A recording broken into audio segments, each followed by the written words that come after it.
Hello everyone, welcome to Mind Academy channel. जैसा कि मैं स्टार्ट किया स्ट्रक्चर ऑर्गेनाइजेशन इन एनिमल। ठीक है, ये लास्ट लेक्चर है। आज हम लोग फ्रॉग को पढ़ेंगे विद समरी। ठीक है, ये चैप्टर पूरी तरीके से खत्म हो जाएगा। फिर हम लोग नेक्स्ट जितना भी पीवाईक्यू अब तक आया है इस चैप्टर से हम लोग उसको करेंगे। तो चलिए स्टार्ट करते हैं अपना चैप्टर, जिसका नाम है स्ट्रक्चर ऑर्गेनाइजेशन। टॉपिक क्या है? फ्रॉग। ठीक है, फ्रॉग बहुत ज़्यादा इंपॉर्टेंट हो चुका है क्योंकि अब यहाँ से क्वेश्चन आ रहे हैं। तो चलिए देखते हैं। हम लोग जनरली सबने फ्रॉग देखा है। आपने कभी ना कभी अपने लाइफ में फ्रॉग तो देखा होगा। तो आपको कैसे लगता है? एक छोटा सा ऑर्गेनिज्म है जिसका जो स्किन है बहुत ज़्यादा मॉइस्ट है। ठीक है, अगर कभी आपने टच किया होगा गलती से तो बहुत मॉइस्ट है। ठीक, इसके अलावा कौन से कलर का दिखता है आपको? ग्रीन कलर का दिखता है, हल्का ग्रीन बोल सकते हैं या फिर पेल येलो भी देख सकते हैं आप। उसका कलर यही होता है। तो हम लोग जस्ट जनरल ऐसे मॉर्फोलॉजी की बात करेंगे, उसके एनाटॉमी देखेंगे, फिर उसके जितने भी सिस्टम है, सर्कुलेटरी सिस्टम हो गया, रिस्पायरेटरी सिस्टम हो गया, ठीक है, रिप्रोडक्टिव सिस्टम हो गया, ये सारी चीज़ें पढ़ के हम लोग समरी खत्म कर देंगे इसका। तो चलिए स्टार्ट करते हैं। फ्रॉग के बारे में पढ़ते हैं। क्या है frogs? Frog can live both on land as well as the fresh water and belong to the class amphibia of the phylum chordata. Frog ऐसा ऑर्गेनिज्म है जो जमीन पे भी रह सकता है, पानी में भी रह सकता है, दोनों जगह रह सकते हैं। इसीलिए इसके क्लास को एम्फीबिया कहते हैं। एम्फीबिया का मतलब क्या होता है? जिसका डुअल लाइफ हो या डुअल नेचर का हो, कि जो जमीन पे भी रह सके और पानी में भी रह सके। ठीक है, इसका क्लास एम्फीबिया है। फाइलम क्या है? कॉर्डेटा। किंगडम तो सब कोई जानता है। किंगडम कौन होगा? ये एनिमलिया होगा। The most common species of the frog found in India is Rana tigrina. जो सबसे कॉमन स्पीसीज है, जो हम लोग नॉर्मली फ्रॉग देखते हैं अपने आसपास, वो कौन है? वो एक नॉर्मल स्पीसीज जिसका नाम है क्या? राना टिग्राना है। They do not have constant body temperature, that is their body temperature varies with the temperature of the environment। ठीक है, इनका जो बॉडी टेम्परेचर है ये कांस्टेंट नहीं रहता। गर्मी के टाइम नहीं अपना कांस्टेंट कर पाएंगे कि गर्मी के टाइम स्वेटिंग वगैरह करके अपने आप को एवोपरेट कर सके, अपना टेम्परेचर मेंटेन कर सके, ठंडी के टाइम अपने आप को गर्म कर सके, ऐसा नहीं हो पाता। इनका जो टेम्परेचर ये रेगुलेट नहीं कर पाते, इसीलिए इनको क्या बोलते हैं? कोल्ड ब्लैडेड ऑर्गेनिज्म बोलते हैं। ठीक है, कोल्ड ब्लडेड ऑर्गेनिज्म जो अपना टेम्परेचर अपने सराउंडिंग के अकॉर्डिंग, अपने इन्वायरमेंट के अकॉर्डिंग नहीं चेंज कर पाते हैं। Such animal are called cold blooded और पोकिलोथर्म्स। ठीक है, इन्हें हम कोल्ड ब्लडेड भी कह सकते हैं या फिर पोकिलोथर्म्स भी बोल सकते हैं। You might have also noticed change in the color of the frog while they are in grasses and on dry land। अगर आप कभी फ्रॉग को देखे होंगे, इसका कलर थोड़ा डिफरेंट हो जाता है। अगर हरी हरी घासों में है तो वो ग्रीन कलर का दिखेगा, लेकिन कहीं लैंड पे है तो आपको जो सॉइल का कलर है, ठीक है, उस टाइप का आपको दिखेगा। तो आप देखेंगे कि जो फ्रॉग है ना, वो अपने बैकग्राउंड के अकॉर्डिंग अपने बॉडी का कलर चेंज कर लेता है। अब देखिए इसको क्या कहते हैं? They have the ability to change the colour to hide them from their enemies, और इसको कहेंगे कैमोफ्लेज। ठीक है, ये ऐसा इसलिए करता है फ्रॉग कि अगर वो घास में है या फिर ज़मीन पर है या कहीं पे भी अपने बॉडी का कलर अपने बैकग्राउंड के कलर से इसलिए सेम कर लेता है, एकदम मैच कर लेता है, क्योंकि उसको अपने एनिमी से, अपने प्रेडेटर से बचना है। इसे हम क्या बोलते हैं? कैमोफ्लेज बोलते हैं। कैमोफ्लेज का मतलब ये है कि अपने बैकग्राउंड में अगर वो घास में है तो हरा हो जाएगा, वो अपने बैकग्राउंड के जैसा सिमिलर कलर अपने बॉडी का कर लेगा। This protective colourisation is called mimicry. ठीक है, ये जो इस तरीके से अपने लिए प्रोटेक्शन क्रिएट कर रहा है, अपने डिफेंस के लिए कर रहा है, ऐसा किसके अगेंस्ट कर रहा है? अपने एनिमीज के अगेंस्ट, जो उनके दुश्मन हैं, जो उनके प्रेडेटर है, उनके अगेंस्ट ये काम जो कर रहा है, इसको हम क्या बोलते हैं? जो कलर आ रहा है इसे बोलते हैं मिमिक्री करना। जैसे हम होते हैं अपने क्लास में, कोई टीचर है या कोई स्टूडेंट, हम नॉर्मली मिमिक्री करते हैं, बट फ्रॉग भी क्या कर रहा है? अपना जो बैकग्राउंड का कलर है उसके जैसा अपने बॉडी का कलर कर रहा है, इसे कहते हैं मिमिक्री। ठीक है, क्यों कर रहा है? क्योंकि उसको प्रोटेक्शन चाहिए, अपने प्रेडेटर से उसे बचना है। You may also know that frog are not seen during the peak summer and winter। आप ये भी देखे होंगे कि जब बहुत ज़्यादा गर्मी पड़ रही है और जब बहुत ज़्यादा ठंड पड़ रही है, आप कभी फ्रॉग को देखेंगे नहीं। मोस्ट ऑफ द टाइम कब देखने को मिलते हैं फ्रॉग? रेनी सीजन में, जब खूब बारिश हो रही है, फ्रॉग खूब उछल उछल के टर टर टर कर रहे हैं। ठीक है, देखिए इस टाइम क्या होगा? जब बहुत ज़्यादा समर है, बहुत ज़्यादा विंटर है, तो फ्रॉग जाते कहाँ हैं? क्यों नहीं दिखते हैं? इतने सारे फ्रॉग हैं अर्थ पे, कहाँ हैं सब? During this period, they take shelter in the deep burrows to protect them from the extreme heat and the cold। इस टाइम जब बहुत ज़्यादा गर्मी पड़ रही है, समर का सीज़न है, जब बहुत ज़्यादा ठंडी पड़ रही है, विंटर का सीज़न है, इस टाइम क्या करते हैं? जो फ्रॉग्स हैं, जो मेढक हैं, वो ज़मीन के अंदर चले जाते हैं, वहाँ पे आराम करते हैं। ठीक है, उनको शेल्टर मिल जाता है, वहाँ पे आराम करते हैं। ऐसे टाइम पे इतनी गर्मी को झेल नहीं पाएंगे, जो हीट है उनकी बॉडी अपना टेम्परेचर तो मेंटेन नहीं कर पाएगी। इतनी ठंड है बाहर, उसका टेम्परेचर बाहर का कितना कम है, उनकी बॉडी का टेम्परेचर रेगुलेट नहीं कर पाएंगे उसके अकॉर्डिंग। तो क्या करते हैं? ये ज़मीन के अंदर चले जाते हैं, छिप जाते हैं। This is known as the summer aestivation. ठीक है, समर स्लीप को हम लोग क्या बोलते हैं, समर एस्टिवेशन कहते हैं। जब बहुत ज़्यादा गर्मी पड़ रही है तो उस टाइम उनको क्या बोलते हैं, एस्टिवेशन में गए हैं। ठीक, जहाँ पे वो रेस्टिंग फेज है उनका। एंड द विंटर स्लीप, इसे हम हर्बिनेशन कहते हैं रेस्पेक्टिवली, कि अगर बहुत ठंड पड़ रही है उस टाइम में फ्रॉग नहीं दिख रहे, इसका मतलब वो कहाँ गए, हर्बिनेशन में गए हैं। तो अगर आप सोचिए फ्रॉग लैंड पे है तो जनरली वो तो लंग से सांस ले रहा है, पानी में है तो गिल से कर रहा है। लेकिन अगर सोचिए ज़मीन के अंदर है, ना सही से वहाँ पे ऑक्सीजन जा रहा है, ना कैसे करेगा वहाँ पे रिस्पायरेशन। तो उस समय जो रिस्पायरेशन होगा उसकी स्किन से होगा। ठीक है, उसकी स्किन से रिस्पायरेशन होगा कब, ड्यूरिंग समर स्लीप, जिसे हम एस्टिवेशन कहते हैं। जब बहुत गर्मी है, हीट झेल नहीं पा रहा है, गर्मी झेल नहीं पा रहा है, ज़मीन के अंदर चला गया आराम करने। जब बहुत ठंडी है, ठंड को झेल नहीं पा रहा है, हाइबरनेशन वाले प्रोसेस में चला गया है। इस टाइम जो फ्रॉग है वो रिस्पायरेशन करेगा, लेकिन किसकी मदद से करेगा, स्किन की मदद से करेगा। ये बहुत ज़्यादा इंपॉर्टेंट है। ठीक है, अब चलिए देखते हैं मॉर्फोलॉजी के बारे में कि फ्रॉग दिखता कैसा है। आप दूर से तो फ्रॉग देखे होंगे, अब कभी फिर से दिखे फ्रॉग तो फिर से ऑब्जर्व करिएगा इन सब बातों का।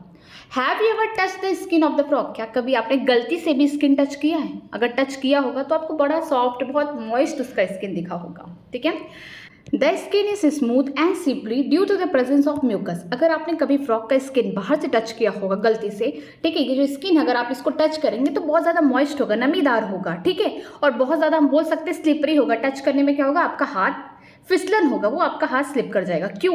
क्योंकि यहाँ पे छोटे छोटे म्यूकस ग्लैंड प्रेजेंट होते हैं जो क्या करते हैं, म्यूकस रिलीज करते रहते हैं, ताकि जो फ्रॉग की बॉडी है वो कैसा हो, नमीदार हो, मॉइस्ट हो। ठीक है, the skin is always maintain in the moist condition. वहाँ पे जो म्यूकस ग्लैंड है उनका मेन काम क्या है, म्यूकस को रिलीज करना, वहाँ से सिक्रीट करना, जिसकी वजह से जो पूरा फ्रॉग की बॉडी हो कैसी हो, मॉइस्ट हो, नमीदार हो। The color of the dorsal side of the body is generally olive green with the dark irregular spot। अगर आप फ्रॉग की बात कर रहे हैं, ये वाला रीजन क्या होगा, वेंट्रल होगा। पीछे वाला जो रीजन होगा वो क्या होगा, डॉर्सल होगा। फ्रॉग ऐसे जमीन पे आ गया, ठीक, तो ये वाला जो पार्ट होगा नीचे वाला, इसे हम क्या बोलेंगे, वेंट्रल बोलेंगे, इससे हम वेंट्रल बोलेंगे। और जो बाहर वाला पार्ट होगा इसे डॉर्सल बोलेंगे। डायग्राम में देखिए कि जो डॉर्सल वाला पार्ट है वो हरा है, बीच बीच में यहाँ पे काले काले लंबे लंबे छोटे बड़े यहाँ पे इरेगुलर शेप के आपको स्पॉट देखने को मिल रहे हैं, धब्बे देखने को मिल रहे हैं ब्लैक कलर के। On the ventral side the skin uniformly pale yellow. अगर आप वेंट्रल साइड देखेंगे तो इस साइड पूरा हल्का पीला कलर का रंग है, ठीक है, फ्रॉग का। लेकिन अगर आप यहाँ पे डॉर्सल साइड देखेंगे तो हरा है, वहाँ पे छोटे बड़े स्पॉट्स यहाँ पे प्रेजेंट है। ये जनरल यहाँ पे मॉर्फोलॉजी है। सबसे खास बात देखिए, the frog never drink water but absorb it through the skin.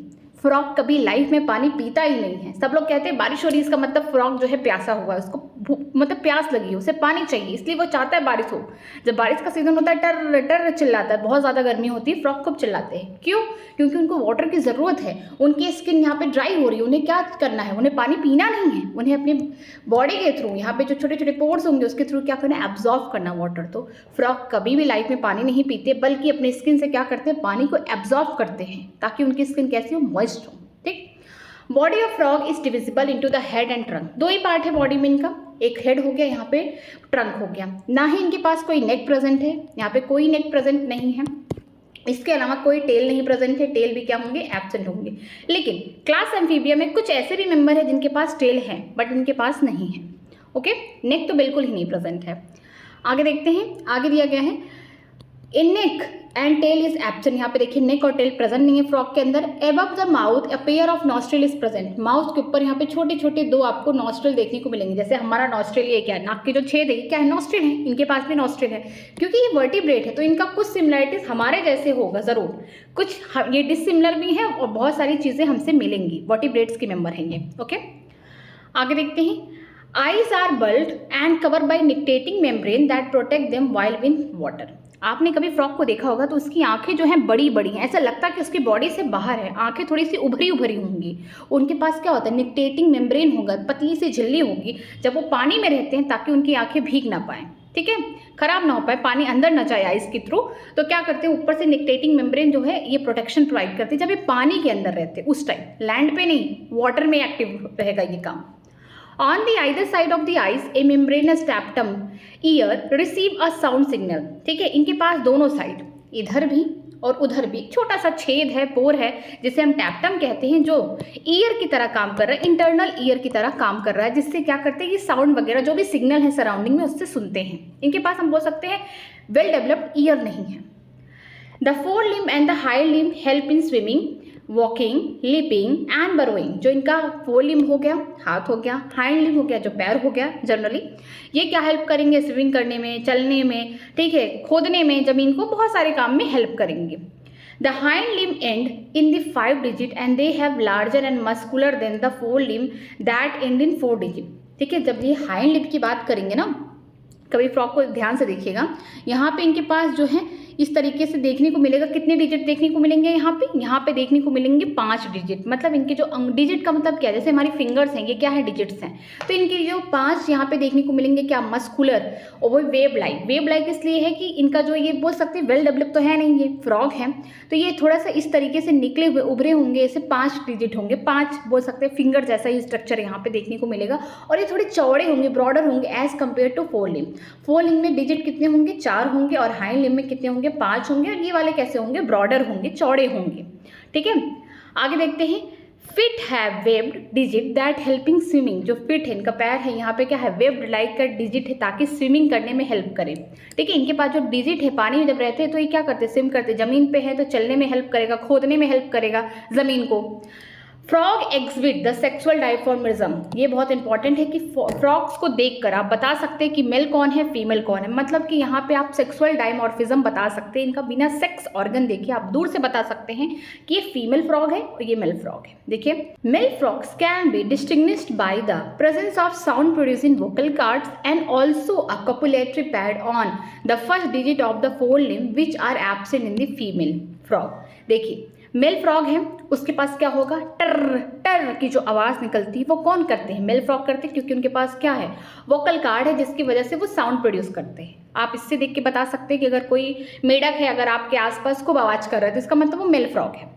दूसरा चीज़ कि जो उनका फोर लिम्ब है, यहाँ पे 4 डिजिट है, यहाँ पे 5 है, लेकिन आपको फोर लिम्ब पे देखना है कि जो पहला डिजिट होगा वहाँ पे क्या प्रेजेंट होगा, कॉपुलेटरी पैड प्रेजेंट होगा, वो भी किसमें, मेल फ्रॉग में प्रेजेंट होगा। ये इंपॉर्टेंट है कि वोकल कार्ड जो होगा जिससे साउंड प्रोड्यूस हो रहा है वो भी मेल फ्रॉग में है, कि जो आवाज़ निकालते हैं टर टर की आवाज़ वो कौन करता है, वो मेल फ्रॉग करते हैं। इसके अलावा अगर आप उसका फोर लिम्ब देखेंगे जिसमें 4 डिजिट है, तो जो पहला डिजिट, जैसे मान लीजिए उसका 4 डिजिट, इस तरीके से जो पहला डिजिट है यहाँ पे क्या प्रेजेंट होगा, कॉपुलेटरी पैड प्रेजेंट होगा, जो हेल्प करेगा कॉपुलेशन के टाइम। ठीक है, ये हेल्प करता है कॉपुलेशन के time.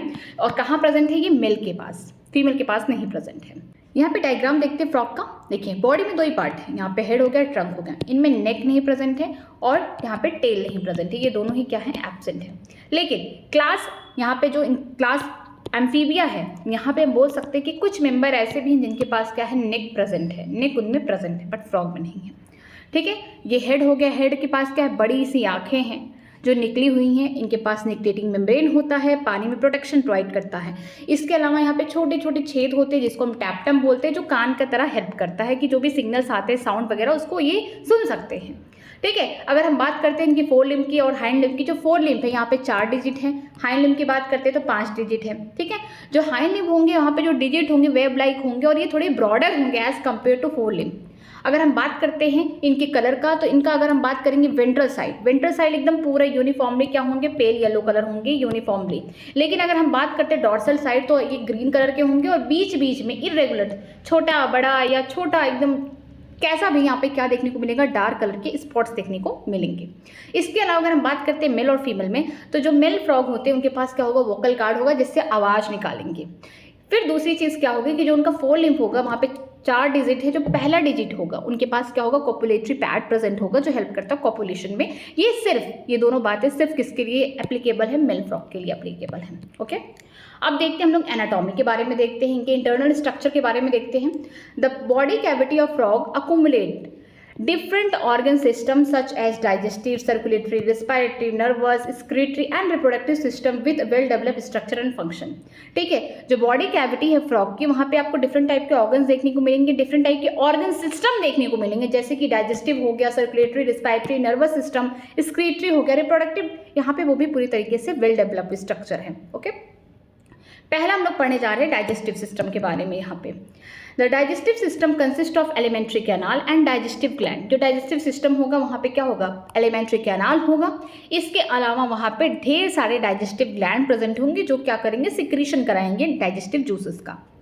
The alimentary canal is short because the frog are carnivores and hence the length of the intestine is reduce. ये बहुत इंपॉर्टेंट है कि जो एलिमेंट्री कैनाल है किसका, फ्रॉग का, वो छोटा क्यों है।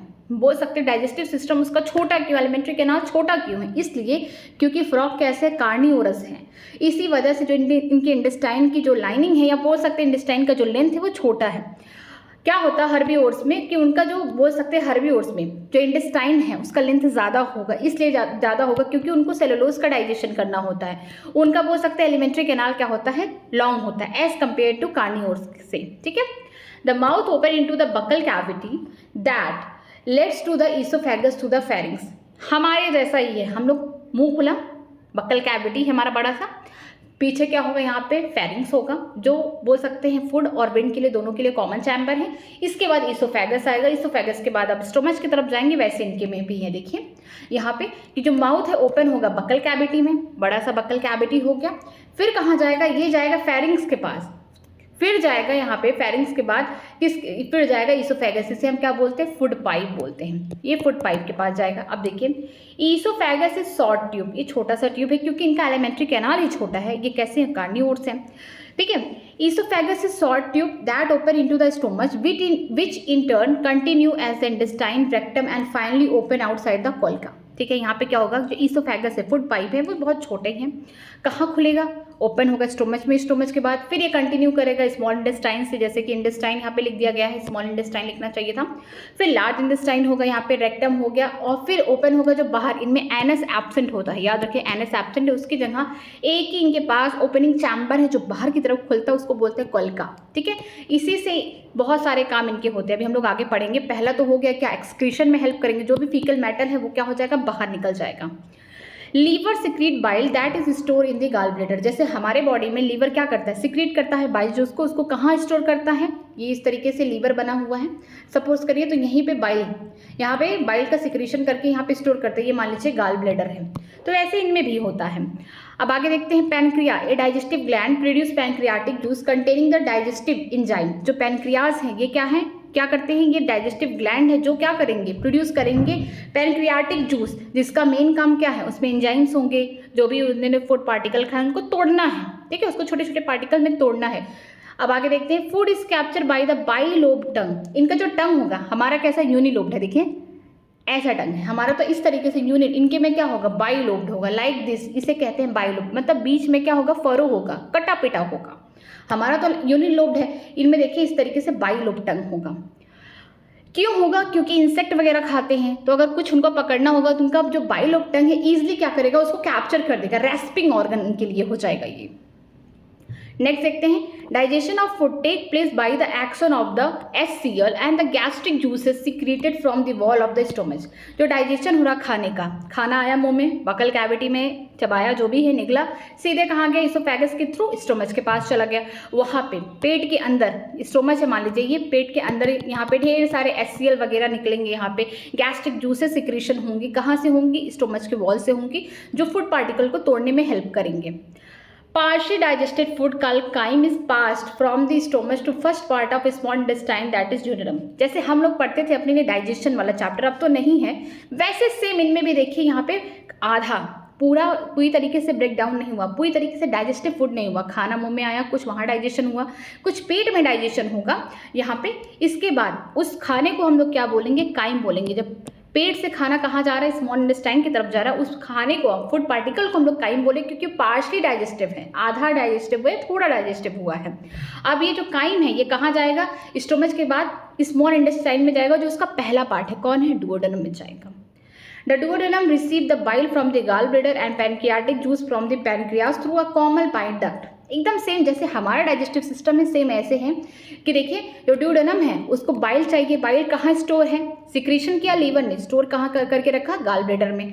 ठीक है, पैनक्रियाटिक जूस जो कहाँ से निकल रहे, पैनक्रियास से निकल रहे हैं, तो जो बाइल हो गया, पैनक्रियाटिक जूस हो गया, दोनों ही एक ही कॉमन पासेस से आएंगे, बोल सकते कॉमन यहाँ पे पाइप से आएंगे, जो कि क्या होगा, कॉमन बाइल डक्ट होगा। यहाँ पे क्या क्या आएगा, पहला आएगा गाल ब्लैडर से जो स्टोर हुआ है बाइल वो आएगा, दूसरा पैनक्रियाटिक जूस आएंगे जो पैनक्रियास से हुए, एक कॉमन डक्ट से आएंगे जिसको हम क्या बोलेंगे, कॉमन बाइल डक्ट। बाइल के बारे में देखिए, bile emulsify the fat and pancreatic juice digest the carbohydrate and protein. बहुत इंपॉर्टेंट है कि जो गाल ब्लैडर में स्टोर करके रखा है बाइल, वो बाइल क्या करता है, जो भी खाने में फैट होगा उसको तोड़ने में हेल्प करता है। जो पैनक्रियाटिक जूस निकाल रहे हैं उनका मेन काम क्या है, जूस में डाइजेस्टिव जूस है वो, उनमें क्या काम है कि जो कार्बोहाइड्रेट है, प्रोटीन है, उसको तोड़ने में हेल्प करेंगे, उसे डाइजेशन में हेल्प करेंगे। Final digestion take place in the intestine. जो फाइनल डाइजेशन होगा वो कहाँ होगा, इंटेस्टाइन के अंदर होगा। Digested food is absorb by the numerous finger like folding in the inner wall of the intestine called villi and microvilli. जो digested food होंगे, अब पूरी तरीके से डाइजेशन हो गया है, अब एब्जॉर्प्शन की बारी आएगी। जो खाना पूरी तरीके से डाइजेस्ट हो चुके हैं उनका एब्जॉर्प्शन हो रहा है कि इंटेस्टाइन में इस तरीके से फिंगर लाइक स्ट्रक्चर है। हम बोल सकते हैं इंटेस्टाइन का पार्ट है, यहाँ पे फिंगर लाइक, यहाँ पे जो फोल्डिंग हुई है यहाँ पे फिंगर लाइक स्ट्रक्चर है, जिसे हम क्या बोल रहे हैं, विलाई बोल रहे हैं या माइक्रो विलाई कर रहे हैं। ये क्या करे, एब्जॉर्प्शन करेंगे। फिंगर लाइक स्ट्रक्चर हुआ क्यों है, ताकि सर्फेस एरिया बढ़ सके और यहाँ पे जो एब्जॉर्प्शन है वो बहुत जल्दी हो सके, इसलिए ऐसा है। The undigested solid waste move into the rectum and pass out through the colca। जो अनडाइजेस्टेड फूड है, जिसकी बॉडी को जरूरत नहीं है, उसको क्या करेंगे, लार्ज इंटेस्टाइन के थ्रू इसको पास आउट करा देंगे रेक्टम में। और रेक्टम से कहाँ निकलेगा, इनके पास तो एनस एब्सेंट है, एनस यहाँ पे क्या है, एब्सेंट हो, कहाँ जाएगा, कोल्का के थ्रू बॉडी के बाहर चला जाएगा।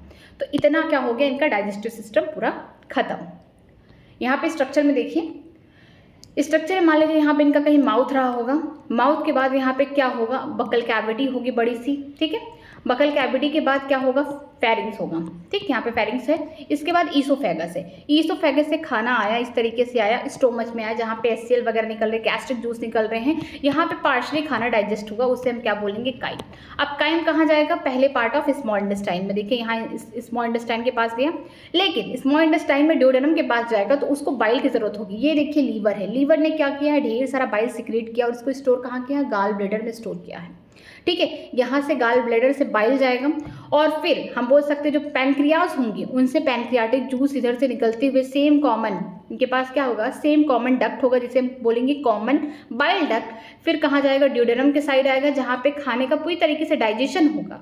जब डाइजेशन होगा तो उसका एब्जॉर्प्शन भी कराना है। मैक्सिमम एब्जॉर्प्शन कहाँ होता है, स्मॉल इंटेस्टाइन में होता है, एब्जॉर्प्शन हुआ। लेकिन जो सॉलिड है, जिनका जरूरत नहीं है, वो अनडाइजेस्टेड जो खाना है, वो कहाँ जाएंगे, लार्ज इंटेस्टाइन में जाएंगे, रेक्टम से होते हुए फिर ये बाहर चले जाएंगे। इनके पास एनस एब्सेंट है, वो किसकी मदद से जाएंगे, कोल्का, यहाँ से ओपन हो जाएगा, ठीक है। ये देखिए इनके लंग्स हैं, ये हार्ट है, छोटा सा मस्कुलर हार्ट है। यहाँ पे भी देखेंगे 1 2 3 चैम्बर हैं, 2 यहाँ पे क्या है, बोल सकते हैं 2 आर्टरिया हैं और एक वेंट्रिकल्स है, ठीक, वेंट्रिकल है। यहाँ पे देख रहे हैं आप, ये देखिए किडनी है, ठीक है। किडनी के ऊपर फैट बॉडी है, जिनका काम क्या है, हेल्प करता है एक्सक्रीशन में। इसके अलावा किडनी से यूरेटर निकलेंगे, यूरेटर भी कहाँ ओपन हो रहे हैं, ये जो पार्ट है पीछे वाला, ये हो गए यूरिनरी ब्लैडर, यूरिनरी ब्लैडर से ओपन हुए, इस तरीके से यूरिनरी ब्लैडर है, यहाँ पे ओपन हुए, फिर यहाँ पे किसके थ्रू निकल गए, यहाँ पे निकल चुके हैं कोल्का के। मतलब कि यहाँ पे इनका जो डाइजेस्टिव खाना है, फीकल मैटर हो गया, या फिर बोल सकते हैं यूरिन का डिस्चार्ज। अगर आगे हम लोग पढ़ेंगे कि जो स्पर्म होगा, ओवम होंगे, सबके लिए क्या होगा, कॉमन पासेज होगा, कौन होगा, कोल्का होगा। एक कॉमन एक्सटीरियर बाहर की तरफ ओपन होने वाला अपर्चर है या पोर है, इसी के थ्रू क्या होगा, इनका बाहर सारा मैटर निकलेगा। नेक्स्ट चलते हैं, नेक्स्ट देखते हैं इनका रिस्पायरेटरी सिस्टम। अब ये सांस कैसे लेते हैं। Frog respire on the land and in water by 2 different method. ज़मीन पे भी रह सकते हैं फ्रॉग, पानी के अंदर भी रह सकते हैं। अब पानी के अंदर रहेंगे तो उनको तो रिस्पायरेशन गिल से करना पड़ेगा, स्किन से करना पड़ेगा। ज़मीन पे रहेंगे तो लंग से करना पड़ेगा मोर जनरली। अब देखते हैं दोनों जगह किस किस तरीके से रिस्पायरेशन करते हैं। इन वाटर, अगर पानी के अंदर है, skin act as the aquatic respiratory organ, इसे बोलते हैं क्यूटेनियस रिस्पायरेशन। अगर हम एडल्ट फ्रॉग की बात कर रहे हैं, एडल्ट फ्रॉग की बात कर रहे हैं, तो अगर वो पानी के अंदर है तो अपनी स्किन से रिस्पायरेशन करेगा। तो ऐसे रिस्पायरेशन को हम क्या बोलते हैं, क्यूटेनियस रिस्पायरेशन बोलते हैं। लेकिन अगर हम बात करते हैं टैडपोल की, इनके लार्वा की बात करते हैं, टैडपोल की बात करते हैं, वो गिल्स के थ्रू करता है जब पानी के अंदर रहता है, ठीक है। Dissolve oxygen in the water is exchange through the skin by diffusion. जब पानी के अंदर मेढक है, एडल्ट, ठीक है, एडल्ट वाला जो फ्रॉग है पानी के अंदर है, तो उसकी स्किन के थ्रू क्या हो रहा है, यहाँ पे रिस्पायरेशन हो रहा है, ठीक। जो डिजॉल्व ऑक्सीजन है पानी के अंदर ईजिली क्या हो जा रहे हैं, उसकी स्किन में छोटे छोटे पोर्स है, वहाँ से सिंपल डिफ्यूजन करके यहाँ पे रिस्पायरेशन शो कर रहे हैं अडल्ट वाले में। लेकिन अगर टैडपोल होता है तो वहाँ पे गिल्स के थ्रू रिस्पायरेशन करते हैं। ऑन लैंड अगर हम बात करते हैं ज़मीन पे, the buccal cavity, skin, lung act as a respiratory organ. अगर हम लैंड की बात करते हैं ज़मीन पे, तो बकल कैविटी के थ्रू, स्किन के थ्रू, लंग्स के थ्रू ये क्या कर रहे थे, रिस्पायरेशन कर रहे थे। इनके क्या है, रिस्पायरेटरी ऑर्गन है। The respiration by lung is the pulmonary respiration. अगर लंग्स के द्वारा रिस्पायरेशन कर रहे हैं, इस टाइप के रिस्पायरेशन को बोलते हैं pulmonary respiration. The lungs are pair of elongated pink colored sac like structure present in the upper part of the trunk region thorax। ठीक है, इनका जो थोरैक्स वाला रीजन है, एब्डोमन नहीं, थोरैक्स, अपर वाला थोरैक्स, वहाँ पे जो लंग्स है इलोंगेटेड है, लंबे हैं, पिंक कलर के सैक लाइक स्ट्रक्चर है जो कहाँ प्रेजेंट है, अपर पार्ट जो उनका जो ट्रंक है उनके अपर पार्ट पे प्रेजेंट है, थोरैक्स वाले रीजन में। यहाँ पे देखिए इनका जो लंग्स है, देखिए इलोंगेटेड है, पिंक कलर का है और कहाँ प्रेजेंट है, ट्रंक में ही प्रेजेंट है, लेकिन अपर पार्ट में प्रेजेंट है। इसे हम क्या बोलेंगे, थोरैक्स बोलेंगे। ठीक है, आगे देखते हैं, आगे क्या लिखा गया है। Air inter through the nostril into the buccal cavity and into the lungs. जो एयर होगा, इनके पास क्या है, नॉस्ट्रिल प्रेजेंट है, वन पेयर। ठीक है, यहाँ पे बोल सकते हैं वो छेद है, नॉस्ट्रिल प्रेजेंट है, उससे क्या होगा, एयर इनके बकल कैविटी में जाएगा और बकल कैविटी से होता हुआ लंग्स में जाएगा। ड्यूरिंग एस्टिवेशन, ये बहुत इंपॉर्टेंट है, एस्टिवेशन के टाइम जब बहुत ज़्यादा समर स्लीप में गए, बहुत ज़्यादा गर्मी है, जमीन पे नहीं दिख रहे, समर स्लीप पे गए, आराम करने गए हैं। एंड हर्बिनेशन, जब बहुत ज़्यादा ठंड पड़ रही है तो ये विंटर स्लीप पे गए हैं। Gases exchange take place through the skin. Aestivation के टाइम या फिर हर्बिनेशन के टाइम, दोनों टाइम पे क्या होगा, जो गैस का एक्सचेंज हो रहा है वो स्किन के थ्रू होगा। स्किन के थ्रू होगा मतलब यहाँ पे क्या होगा, क्यूटेनियस रिस्पायरेशन होगा। अब देखते हैं हम लोग इनके सर्कुलेटरी सिस्टम के बारे में। The vascular system of the frog is well developed in close type. अगर हम बात करते हैं वैस्कुलर सिस्टम की, तो फ्रॉग क्या है, कॉर्डेटा के मेंबर है। कॉर्डेटा में जो भी सर्कुलेटरी सिस्टम होगा क्लोज टाइप होगा, मतलब यहाँ पे ब्लड वेसल वगैरह पाई जाएंगी। ठीक है, frog have a lymphatic system also. यहाँ पे लिम्फेटिक सिस्टम भी प्रेजेंट है फ्रॉग के अंदर। The blood vascular system involve the heart, blood vessels and blood. अगर हम बात करें ब्लड वेस्कुलर सिस्टम की, जहाँ पे से ब्लड का फ्लो हो रहा है, किस तरीके से लंग्स में आ रहा है, लंग्स से हार्ट में आ रहा है, किस तरीके से पूरे बॉडी को सर्कुलेशन प्रोवाइड कर रहा है, ऑक्सीजनेटेड, डीऑक्सीजनेटेड ब्लड। वहाँ पे आपको ब्लड वेस्कुलर सिस्टम में क्या जरूरत है, एक हार्ट की जरूरत है, ब्लड वेसल्स की जरूरत है और ब्लड की जरूरत है, तीन चीज़ों की जरूरत है। The lymphatic system consist of lymph channel and lymph node. अगर लिम्फेटिक सिस्टम की बात करते हैं, कैसा लिक्विड जो कलरलेस है, ठीक है, उसमें क्या होता है, लिम्फेटिक सिस्टम में लिम्फ प्रेजेंट होंगे, लिम्फेटिक के चैनल प्रेजेंट होंगे और लिम्फेटिक नोड प्रेजेंट होंगे। ठीक है, heart is muscular structure situated in the upper part of the body cavity. जो हार्ट है, इनका दिल है, वो कैसा है, मस्कुलर है, मायोजेनिक है। ठीक है, ये मायोजेनिक है, जो प्रेजेंट है कहाँ, upper part of the body cavity means thorax में प्रेजेंट है। It has 3 chamber, 2 आर्टरिया, 1 ventricle, is covered by the membrane called pericardium. जो हार्ट है उस पर 3 चैम्बर देखने को मिलेंगे। मान लीजिए ये इनका हार्ट है, ठीक है, 2 चैम्बर कहाँ देखने को मिलेंगे, एक आर्टरिया यहाँ, एक दूसरी यहाँ, मतलब 2 आर्टरिया होंगे, एक वेंट्रिकल होंगे और इसके इनके हार्ट के ऊपर एक पतली सी मेम्ब्रेन होगी, जिसे हम क्या बोलेंगे, पेरिकार्डियम बोलेंगे। पेरिकार्डियम, कार्डियम का मतलब क्या होगा, हार्ट हो गया, पेरी का मतलब ऊपर है। ठीक है, हार्ट के ऊपर जो पतली सी मेम्ब्रेन है उसे क्या बोलेंगे, pericardium. A triangular structure called the sinus venous join the right atrium. It receives the blood through the major vein called vena cava. देखिए यहाँ पे ये इनका मान लीजिए हार्ट है, इस तरीके से ये राइट आर्ट्रियम हो गया या आर्ट्रिया होगा, ये लेफ्ट आर्ट्रिया होगा, ये वेंट्रिकल होगा। यहाँ पे आपको ट्रायंगल शेप का, बोल सकते हैं ट्रायंगल शेप का स्ट्रक्चर दिखेगा, जिसे हम बोल सकते हैं, इसका जो नाम है साइनस, क्या बोलेंगे, साइनस वेनस। ठीक है, ये क्या कर रहा है, जो भी पूरे बॉडी में डीऑक्सीजनेटेड ब्लड है उसको लेके आ रहा है। कौन सी, वो बड़ी सी बोल सकते हैं यहाँ पे, बड़ी सी जो पाइप है, जो बोल सकते हैं, जो भी यहाँ पे वेन्स है उसका नाम क्या है, वेना कावा। जो वेना कावा है वो कौन सी ब्लड लेके आ रहा है, डीऑक्सीजनेटेड ब्लड लेके आ रहा है। कहाँ लेके आ रहा है, जो ट्रायंगुलर स्ट्रक्चर का जिसका नाम है साइनस वेनस, जो ज्वाइन कर रहा है किसको, राइट आर्टरियम को। हम जानते हैं कि राइट आर्टरियम में ऐसे ब्लड आते हैं जो डीऑक्सीजनेटेड है, ठीक है, उसमें ऑक्सीजन की कमी है, वो CO2 से भरे हुए हैं, उसको लेके कौन आ रहा है, ट्रायंगुलर शेप का यहाँ पे स्ट्रक्चर, जिसको बोले साइनस वेनस, जो ज्वाइन कर रहा है किसको, राइट आर्टरियम को ज्वाइन कर रहा है। ठीक है, the ventricle open into sac like the conus arteriosus on the ventral side of the heart. The blood from the heart is carry to all part of the body by the arteries या arterial system. ठीक है, the veins collect the blood from the different part of the body to the heart and form the venous system. यहाँ पे देखिए कि क्या होता है, इनका हार्ट है, 3 चैम्बर हमको बहुत पहले से पता है कि 2 आर्ट्रियम होंगे, एक वेंट्रिकल होगा, ये राइट आर्ट्रियम हो गए। ठीक, ये लेफ्ट आर्ट्रियम होंगे, ये कौन होगा, वेंट्रिकल होंगे।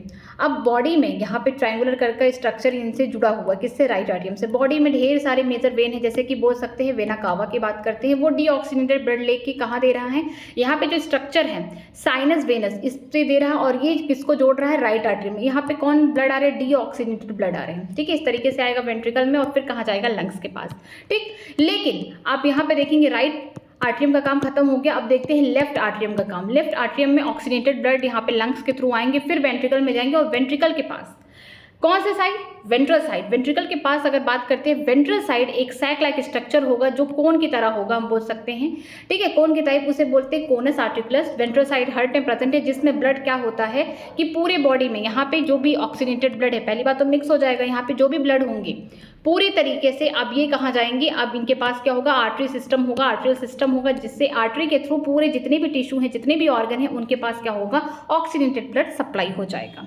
पहली बात तो इनमें क्या है, इनकम्प्लीट सर्कुलेटरी सिस्टम है, क्योंकि दो आर्टरियाँ हो गए, अगर एक में डीऑक्सीजनेटेड ब्लड है, एक में ऑक्सीजनेटेड ब्लड है, ये फिर क्या हो जा रहे हैं, आगे इंटरमिक्स हो जा रहे हैं, ठीक है। तो इस तरीके से इनमें देखने को मिलता है। अगर जो ढेर सारे वेन्स जो हैं, जो बॉडी के डिफरेंट पार्ट हैं, ऑर्गन है, वहाँ से ब्लड लेके आ रहे हैं, तो एक सिस्टम बना रहे हैं जिसे हम वेनस सिस्टम कहते हैं। अब देखिए स्पेशल टाइप का वेनस कनेक्शन देखने को मिलेगा। जो वेन्स होंगे, वेन्स याद रखिएगा, आर्टरी नहीं वेन्स, बहुत इंपॉर्टेंट है कि आर्टरी नहीं वेन्स, वो बनाएगा वेनस सिस्टम। स्पेशल टाइप के यहाँ पे वेनस सिस्टम देखने को मिलेंगे। देखिए special venous connection between the liver and intestine as well as the kidney and the lower part of the body are present in frog. जो स्पेशल टाइप का venous connection होगा, वेन्स का connection होगा, किसके बीच में होगा, पहला होगा लीवर और इंटेस्टाइन के बीच में, कि यहाँ पे जो वेन्स होंगे इंटेस्टाइन से कुछ ब्लड लेके आएंगे, कहाँ लेके जाएंगे, लीवर के पास लेके जाएंगे। फिर दूसरा एक वेनस कनेक्शन होगा कि जो लोअर बॉडी है, नीचे वाला, थोरैक्स के नीचे वाला, जो एब्डोमेन पार्ट वाला जो बॉडी है, वहां से ब्लड कहाँ जाएगा, वेन्स के थ्रू किडनी में जाएगा, ठीक है। ये कहाँ प्रेजेंट है, फ्रॉग के अंदर प्रेजेंट है। The former is called hepatic portal system. किसकी बात कर रहा है यहाँ पे, लीवर और इंटेस्टाइन के बीच में जो स्पेशल वेनस कनेक्शन, उसे बोल रहा है हेपेटिक पोर्टल सिस्टम। हेपेटिक का मतलब लीवर है, यहाँ पे पोर्टल सिस्टम का मतलब कि ब्लड जा रहा है किसके थ्रू, वेन्स के थ्रू जा रहा है, तो ये पोर्टल सिस्टम बन रहा है। And then latter is called renal portal system. बाद वाले को कह रहे हैं रेनल पोर्टल सिस्टम। रेनल से याद करिए, रेनल का मतलब होता है किडनी, ठीक है, स्पेलिंग याद रखिएगा, किडनी होता है, ठीक है। यहाँ पे किडनी होता है, जो क्या होता है, पोर्टल सिस्टम। किसके साथ जोड़ रहा है, ये किडनी को lower part of the body से जोड़ रहा है, ब्लड से को, ठीक है। The blood is compose of plasma and the cell. अगर हम ब्लड की बात करते हैं, उनका कंपोजिशन तो कैसे बना हुआ है, प्लाज्मा का बना हुआ है और सेल का बना हुआ है। The blood cell are RBC और the erythrocyte, WBC white blood cell और ल्यूकोसाइट एंड प्लेटलेट। इनके ब्लड में तीनों चीज़ प्रेजेंट होंगे, आरबीसी, डब्ल्यूबीसी और प्लेटलेट, दोनों तीनों चीज़ें प्रेजेंट होंगी, ठीक है। एक बहुत अच्छी बात यहाँ पे देखिए, आरबीसी के बारे में दिया गया है। RBC are nucleated and contain the red colour pigment namely haemoglobin. कि जो इनकी आरबीसी होगी उसके पास क्या प्रेजेंट होगा, न्यूक्लियस प्रेजेंट होगा, उसका खुद का न्यूक्लियस प्रेजेंट होगा, इसीलिए लिखा गया है वो न्यूक्लिएटेड होते हैं और इनके पास वही पिगमेंट पाया जाएगा, आयरन कंटेनिंग पिगमेंट, जिसे हम हीमोग्लोबिन कहते हैं, जिसकी वजह से आरबीसी का कलर रेड होता है। अब कभी आप सोचिए कि इनके आरबीसी के पास न्यूक्लियस क्यों है, इसलिए न्यूक्लियस है जब इनके पास रिस्पायरेटरी ऑर्गन इतने सारे हैं, स्किन से कर रहे हैं, बकल कैविटी से कर रहे हैं, लंग से कर रहे हैं, गिल्स से कर रहे हैं, तो आरबीसी की जरूरत ही नहीं है यहाँ पे ऑक्सीजनेटेड ब्लड ले जाने की, ठीक है।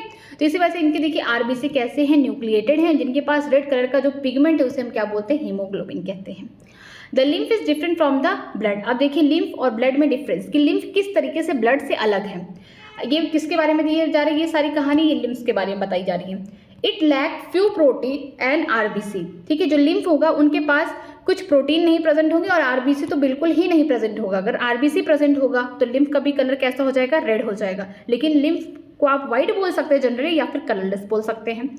The blood carries nutrient, gases and the water to the respective side during the circulation. जो ब्लड है वो क्या क्या कैरी करता है, न्यूट्रिएंट जो होंगे उनको कैरी करेगा, जो गैसेस होंगे, ऑक्सीजन हो गया, CO2 हो गया, एक्सचेंज हो रहा गैसेस का, ठीक है। इसके अलावा जो वाटर हो गया वो सब कैरी करेगा और कहाँ लेके जाएगा, सर्कुलेशन के थ्रू यहाँ पे रिस्पेक्टिव ऑर्गन के पास लेके जाएगा। The circulation of the blood is achieve by pumping action of the muscular heart. Circulation system इनका कैसे चल रहा है, सर्कुलेटरी सिस्टम, क्योंकि जो उनका हार्ट है वो पंप कर रहा है लगातार, ठीक है, इसकी वजह से चल रहा है। अब आगे हम लोग इतना देखेंगे स्क्रीटरी सिस्टम, ठीक है। स्क्रीटरी सिस्टम में देखते हैं the elimination of the nitrogenous waste is carry out by the well developed excretory system. यहाँ पे जो भी एलिमिनेशन हो रहा है, निकाला जा रहा है किसका, नाइट्रोजनस वेस्ट का, वो किसकी वजह से होगा, वेल डेवलप्ड यहाँ पे क्या होगा, एक्सक्रीटरी सिस्टम प्रेजेंट है। The excretory system consist of a pair of kidney, ureter pair में ही है, कोल्का क्या है, अनपेयर है, और अनपेयर क्या है, यूरिनरी ब्लैडर है। तो याद रखिएगा कि इनकी एक्सक्रीटरी सिस्टम में जो एक्सक्रीशन करा रहे हैं मटेरियल का, यहाँ पे एक पेयर किडनी है, एक पेयर यूरेटर है, सिंगल यहाँ पे कोल्का प्रेजेंट है और सिंगल यहाँ पे क्या है, यूरिनरी ब्लैडर प्रेजेंट है। These are compact dark red and the bean like structure situated in the little posterior in the body cavity on the both side of the vertebral column. ठीक है, ये जो kidney है, यहाँ पे सीधे बोला जा रहा है, जो किडनी है कैसे है, कॉम्पैक्ट है। ठीक है, इसके अलावा डार्क रेड कलर की, या बोल सकते हैं डार्किश कलर की है, लेकिन बीन शेप की किडनी है। इस तरीके से बीन शेप की किडनी है जो कहाँ प्रेजेंट है, ये हमारा कैसा रीजन हो गया, वेंट्रल साइड है। ठीक है, एंटीरियर ये हो गया, पोस्टीरियर नीचे वाले पार्ट को बोलते हैं। तो ये कहाँ प्रेजेंट है, ये लिटिल पोस्टीरियर साइड में प्रेजेंट होती है, और यहाँ पे जहाँ पे इनका पीछे क्या है, वर्टिब्रल कॉलम है इनका ट्रंक में, वहाँ पे प्रेजेंट है। ठीक है, यहाँ पे जो इनकी किडनी कैसी है, बीन शेप की है, डार्क रेडिश है। इसके अलावा ये थोड़ा सा पोस्टीरियर पार्ट में प्रेजेंट है, वो भी कहाँ प्रेजेंट है, दोनों साइड जो वर्टिब्रल कॉलम है उनके बगल में प्रेजेंट है।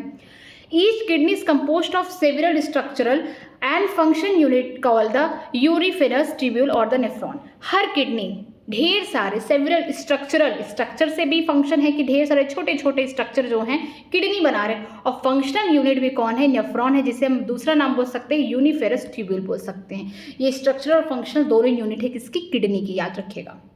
नेक्स्ट चलते हैं, two ureter emerge from the kidney in the male frog. ये बहुत इंपॉर्टेंट है कि मेल फ्रॉग में थोड़ा सा अलग हो जाता है। देखिए, दो यूरेटर कहाँ से निकलेंगे, किडनी से निकलेंगे, वो भी कहाँ, मेल फ्रॉग में। The ureter act as urogenital duct which open into the cloaca. जो यूरेटर होगा वो किडनी से ही निकल रहा, दो यूरेटर मीन्स वन पेयर रहेंगे, दोनों किडनी से एक एक निकलेंगे, लेकिन ये कैसे होंगे, यूरोजेनाइटल होंगे, मीन्स यूरिन भी लेके जाएंगे, स्पर्म भी कैरी करेंगे। एक ही यहाँ पे डक्ट प्रेजेंट है जो क्या कर रहे हैं, मेल फ्रॉग में स्पर्म भी कैरी कर रहे हैं और यहाँ पे बोल सकते हैं यूरिन भी लेके जा रहे हैं। लेकिन फीमेल में ऐसा नहीं होता, कहाँ लेके जाएंगे, कोल्का एक ही ओपनिंग है, जो डाइजेस्टिव सिस्टम में भी वही एक ही ओपनिंग थी, अब यहाँ एक्सक्रीटरी सिस्टम में देखने को मिल रहा है। अब देखिए, स्पर्म की बात कर दिया है यहाँ पे, तो हम बोल सकते हैं रिप्रोडक्टिव सिस्टम में भी एक ही ओपनिंग है। लेकिन फीमेल में देखते हैं, in female the ureter and the oviduct open separately in cloaca. अगर बात करते हैं फीमेल में, तो जो ओविडक्ट है या फैलोपियन ट्यूब है वो अपना एक अलग से पाइप लेके आएगा, वो ओपन होगा कोल्का में। लेकिन जो यूरिन, जहाँ पे जो यूरेटर है जो यूरिन कैरी कर रहा है वो अपना अलग होगा, यहाँ पे बोल सकते हैं सेपरेट होगा। लेकिन जो मेल फ्रॉग होंगे वहाँ पे एक ही डक्ट प्रेजेंट है, इसीलिए यहाँ पे लिखा गया है यूरिनोजेनाइटल डक्ट। ये किसके लिए है, मेल फ्रॉग के लिए, जहाँ पे यूरिन भी आ रहा है उसी डक्ट के थ्रू, और उसी डक्ट के थ्रू में वो डक्ट है कौन, यूरेटर, यूरेटर से ही क्या आ रहा है, यूरिन भी आ रहा है और हम बोल सकते हैं स्पर्म भी आ रहा है। लेकिन जो फीमेल है वहाँ पे ओविडक्ट का जो पाथ है वो अलग है पाथ, और यहाँ पे जो यूरेटर है जिसमें यूरिन आ रहा है उसका अलग है। लेकिन ओपन कहाँ हो रहे, एक ही चैम्बर है जो कोल्का है वहीं पे ओपन हो रहे हैं और बाहर निकल जाएंगे। The thin-walled urinary bladder is present in ventral to the rectum, which is also open in the colca. यहाँ पे पतली वॉल की है, बोल सकते हैं ये किससे बनी, स्मूथ मसल से बनी हुई है। ठीक है, स्ट्रेचेबल है, ये बहुत पतली सी वॉल है यूरिनरी ब्लैडर, जो कहाँ प्रेजेंट है, वेंट्रल साइड। जब फ्रॉग नीचे है जमीन पे इस तरीके से लेटा हुआ तो वेंट्रल साइड पे प्रेजेंट है, रेक्टम के जस्ट बगल में प्रेजेंट है, उसके वेंट्रल साइड में से प्रेजेंट है, और कहाँ ओपन है, कोल्का एक ओपनिंग है just. Okay, the frog excretes urea and this is the uricotelic animal. जो फ्रॉग है उसका जो नाइट्रोजन बेस है वो क्या है, यूरिया है। ठीक है, यूरिया जो हम लोग एक्सक्रीट करते हैं यूरिया है, इसका जो एक्सक्रीशन पार्ट है वो क्या है, यूरिया, इसीलिए हम इसको क्या बोलते हैं, यूरिकोटैलिक एनिमल कहते हैं। Excretory wastes are carried by blood into the kidney where it is separated and excreted। जो excretory waste है कौन है, यूरिया है। excretory waste वो क्या हो रहा है, कैरिड किया जा रहा है किसके थ्रू, ब्लड के थ्रू। कहाँ जा रहा है, ये जा रहा है किडनी में जा रहा है, जहाँ पे वो सेपरेट होगा, मीन्स फिल्टर होगा ब्लड का, और इसके बाद यहाँ पे जो excretory प्रोडक्ट है यूरिन वगैरह निकल जाएंगे, यूरेटर के थ्रू आगे पास हो जाएंगे। आगे देखते हैं इनका नर्वस सिस्टम, ये बहुत इंपॉर्टेंट है nervous system. The system for the control and coordination is highly evolve in the frog. जो सिस्टम है कंट्रोल एंड कोऑर्डिनेशन का, नर्वस सिस्टम, ये पूरी तरीके से वेल डेवलप है कहाँ पे, फ्रॉग में। It included both neural system and endocrine system. इसमें क्या होंगे, न्यूरल सिस्टम भी होंगे, नर्वस सिस्टम भी होगा, और साथ में इंडोक्राइन सिस्टम होंगे, ऐसे ग्लैंड। ठीक है, यहाँ पे जो ऐसे ग्लैंड होंगे जो क्या कर रहे हैं, अपना सिक्रीशन दिखा रहे हो एज ए हार्मोन्स के थ्रू। ठीक है, यहाँ पे कोई डक्ट वगैरह नहीं प्रेजेंट होंगे। The chemical coordination of various organ of the body is achieve by the hormone which are secreted by endocrine gland. जो केमिकल कोऑर्डिनेशन हो रहा है बॉडी में, जो नर्वस सिस्टम है वो तो अपने न्यूरॉन्स के थ्रू अपने इन्फॉर्मेशन ट्रांसमिट करेगा, लेकिन जो केमिकल के थ्रू यहाँ पे कोऑर्डिनेशन होगा, केमिकल के थ्रू इन्फॉर्मेशन जो पहुंचेगी किसके थ्रू पहुंचेगी, वो हार्मोन्स के थ्रू पहुंचेगी। जो कौन सिक्रेट कर रहा है, इंडोक्राइन ग्लैंड, जो क्या है डक्टलेस ग्लैंड, इनके पास कोई डक्ट नहीं, इनका जो सिक्रेशन होगा डायरेक्टली किसमें होगा, ब्लड में होगा। ठीक है, इनका जो भी सिक्रेशन होगा ब्लड में होगा, सिक्रेशन क्या है, हार्मोन्स है। आगे देखते हैं, the prominent endocrine gland found in the frog are the pituitary, thyroid, parathyroid, thymus, pineal body, ठीक है, पैंक्रियाटिक आइसलेट हो गया, एड्रिनल एंड गोनैड्स। ठीक है, इनके पास जो इंडोक्राइन ग्लैंड से कौन कौन से, पिट्यूटरी ग्लैंड हो गया, थायराइड हो गया, पैराथायराइड, जैसे हमारे सारे ग्लैंड से वैसे सेम में है, थाइमस हो गया, पीनियल बॉडी हो गया, पैंक्रियाटिक ग्लैंड हो गया। इसके अलावा यहाँ पे एड्रिनल एंड गोनैड्स, गोनैड्स का मतलब हो गया कि जो मेल सेक्स ऑर्गन है उनकी बात की जा रही है, उनके पास जो भी बोल सकते हैं यहाँ पे जो भी हार्मोन्स जो निकलेंगे यहाँ से निकलेंगे। The nervous system is organised into the central nervous system, brain and spinal cord, and the peripheral nervous system, cranial and the spinal nerve, and the autonomous nervous system, sympathetic and parasympathetic। अगर हम लोग nervous system की बात कर रहे हैं तो यहाँ पे CNS भी देखने को मिलेगा, PNS भी देखने को मिलेगा। CNS के पास दो ही पार्ट होंगे, सेंट्रल नर्वस सिस्टम का ब्रेन होगा, दूसरा स्पाइनल कॉर्ड होगा। स्पाइनल कॉर्ड कहाँ प्रेजेंट है, वर्टिब्रल कॉलम के अंदर प्रेजेंट है। जैसे हमारे हैं कि ब्रेन हो गया और स्पाइनल कॉर्ड किसका होगा, CNS का हो गया, इससे क्या होगा, इन्फॉर्मेशन ट्रांसमिट होगा।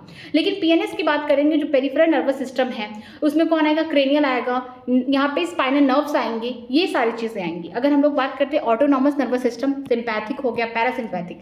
सिंपैथिक में क्या होगा कि अगर हम किसी चीज़ को देख के डर जाते हैं तो हमारा पूरा नर्वस सिस्टम जो होगा सिंपैथिक, वो तुरंत ब्रेन के पास सिग्नल भेजेगा। पैरासिम्पैथिक में क्या होगा कि नर्वस सिस्टम क्या हो जाता है, यहाँ पे थोड़ा सप्रेस हो जाता है, चीज़ें क्या हो जाती हैं, स्लो डाउन हो जाती हैं। जो हार्ट रेट हो गया, जो कार्डिक आउटपुट होगा, ये सब क्या हो जाएंगी, कम हो जाएंगी पैरासिम्पैथिक में।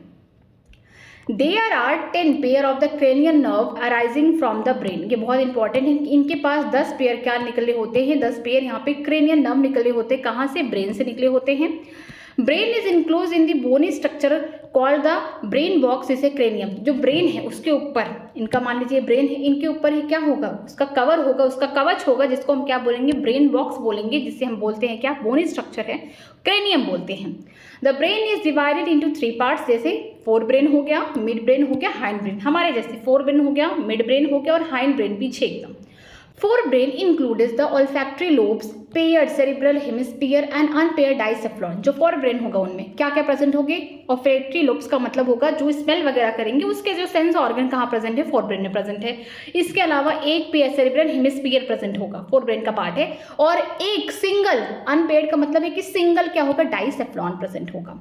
अब बात करते हैं मिड ब्रेन की। The mid brain is characterised by the pair of the optic lobe. यहाँ पे 1 पेयर या बोल सकते हैं 2 क्या प्रेजेंट होंगे, ऑप्टिक लोब। देखने की जो शक्ति होगी या सेंसरी ऑर्गन जो होगा उसका कहाँ है, उसका नर्वस सिस्टम ब्रेन में कहाँ प्रेजेंट है, मिड ब्रेन में प्रेजेंट है। अब बात करते हैं हाइंड ब्रेन की। The hind brain consist of the cerebrum and the medulla ऑब्लिगेंटा।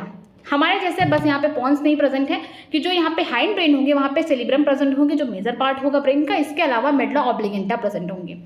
The medulla oblongata passes out through the foramen magnum. ये बहुत इंपॉर्टेंट है कि जो फोरमेन मैग्नम है and continue into the spinal cord which is enclose in the vertebral column. जो यहाँ पे hind brain है उसमें क्या प्रेजेंट है, 2 चीज, एक तो हो गया सेरिब्रम जो मेजर पार्ट बनाएगा, इसके अलावा मेडुला ऑब्लिगेंटा प्रेजेंट है। जो मेडुला ऑब्लिगेंटा है यहाँ से पास आउट होगा, कहाँ जाएगा, फोरमेन, यहाँ पे लिखा गया है फोरमेन मैग्नम, ठीक है, इसके पास जाएगा। और इसके बाद फोरमेन मैग्नम के बाद फिर यहाँ पे कहाँ जाएगा, सीधे जुड़ जाएगा CNS वाले पार्ट से, यहाँ पे बोल सकते हैं स्पाइनल कॉर्ड से जुड़ जाएगा। जो स्पाइनल कॉर्ड किसके अंदर है, वर्टिब्रल कॉलम के अंदर है, ठीक है। नेक्स्ट देख रहे हैं यहाँ पे कुछ इनके सेंसरी ऑर्गन दिए गए, उनके बारे में देखते हैं। Frog have different type of sense organs. इनके पास डिफरेंट टाइप के सेंस ऑर्गन के बॉडी में प्रेजेंट है, नेमली ऑर्गन ऑफ टच। इनको टच करेंगे तो इनको सेंस होगा, जैसे कि सेंसरी पेप्लाई हो गया, टेस्ट के लिए टेस्ट बर्ड हो गया, स्मेल के लिए नेजल एपिथेलियम होगा, विजन के लिए आईज प्रेजेंट है, और हेयरिंग के लिए tapetum with internal ear. Different type के यहाँ पे सेंस ऑर्गन प्रेजेंट है। टच करेंगे तो सेंसरी पेप्लाई होंगे छोटे छोटे, ठीक है। टेस्ट के लिए यहाँ पे टेस्ट बर्ड प्रेजेंट है। स्मेल करने के लिए नेजल में एपिथेलियम प्रेजेंट है, जो क्या करते हैं, स्मेल करते हैं उस चीज़ से। देखने के लिए आंखें प्रेजेंट है, विजन के लिए, ठीक है। अगर बात करते हैं सुनने के लिए, हियरिंग करने के लिए, इनको जो सिग्नल्स बाहर से आ रहे हैं उसको सुनने के लिए जो टैप्टम है ये इंटरनल ईयर की तरह काम कर रहा है। Out of these eyes and internal ear are well organised structure, ठीक है। आउट ऑफ दिस का मतलब इनमें से कौन कौन, जो आंखें हैं जो विजन करने के लिए, और जो यहाँ पे टैप्टम है सुनने के लिए, जो इंटरनल ईयर है, यही दोनों क्या है, वेल ऑर्गेनाइज्ड है स्ट्रक्चर। बाकी जो टच करने के लिए सेंसरी पिलाई हो गए, यहाँ पे बोल सकते हैं टेस्ट करने के लिए टेस्ट बर्ड हो गए, स्मेल करने के लिए जो नेसल एपिथेलियम हो गए, ये सब पूरी तरीके से वेल डेवलप्ड नहीं है। ठीक है, ये क्या है, the rest are cellular aggregation around the nerve ending, जहाँ पे नर्व्स होंगी, मान लीजिए जो सेंस हुआ, यहाँ पे ढेर सारे सेल एग्रीगेट हो गए, इस तरीके से एग्रीगेट हो गए, इकट्ठा हो गए, बस वो वहाँ से सेंस करते हैं। मतलब कि वेल डिफाइंड ऑर्गन नहीं है ये बस एक स्ट्रक्चर है, ढेर सारे सेल एग्रीगेट हो गए हैं वहाँ पे। Eyes in the frog are pair of the spherical structure situated in the orbit in the skull। जो आंखें हैं फ्रॉग में वो कहाँ प्रेजेंट है, स्पेरिकल लाइक स्ट्रक्चर हैं, बड़े बड़े आंखें हैं, कहाँ प्रेजेंट है, ऑर्बिट में प्रेजेंट है, जो स्कल का पार्ट है। ठीक है, these are simple eyes possessing only one unit, इनके पास सिंपल आंख है, कंपाउंड आई नहीं प्रेजेंट है, सिंपल आंख प्रेजेंट है, बस ये सिर्फ देख सकते हैं। और कैसे होते हैं, एक यूनिट में प्रेजेंट होते हैं। External ear is absent in frog, कि हमारी तरह एक्सटर्नल ईयर नहीं होता, यहाँ पे टैप्टम ही है जो क्या कर रहा है, यहाँ पे कान की तरह काम कर रहा है। Only tapetum can be seen externally, यही दिख रहा है बाहर की तरफ और यही हेल्प कर रहा है उनको सुनने में। ठीक है, the ear is an organ hearing as well as balancing equilibrium, कान इतना ज़्यादा ज़रूरी है सुनने के लिए नहीं, बल्कि बॉडी को बैलेंस करने के लिए कान बहुत ज़्यादा ज़रूरी है। ठीक है, अब देखते हैं इनके स्ट्रक्चर के बारे में। कौन, रिप्रोडक्टिव स्ट्रक्चर। अब ये पहला कौन है, मेल रिप्रोडक्टिव स्ट्रक्चर, फिर फीमेल रिप्रोडक्टिव स्ट्रक्चर के बारे में देखते हैं। Frog have well organised male and female reproductive structure, चाहे फ्रॉग मेल हो या फीमेल हो, उन दोनों के पास क्या है, यूनिसेक्सुअल है, अलग अलग है, डाइस्टिस बोल सकते हैं, और इनके पास खुद का अपना वेल ऑर्गेनाइज्ड रिप्रोडक्टिव स्ट्रक्चर है।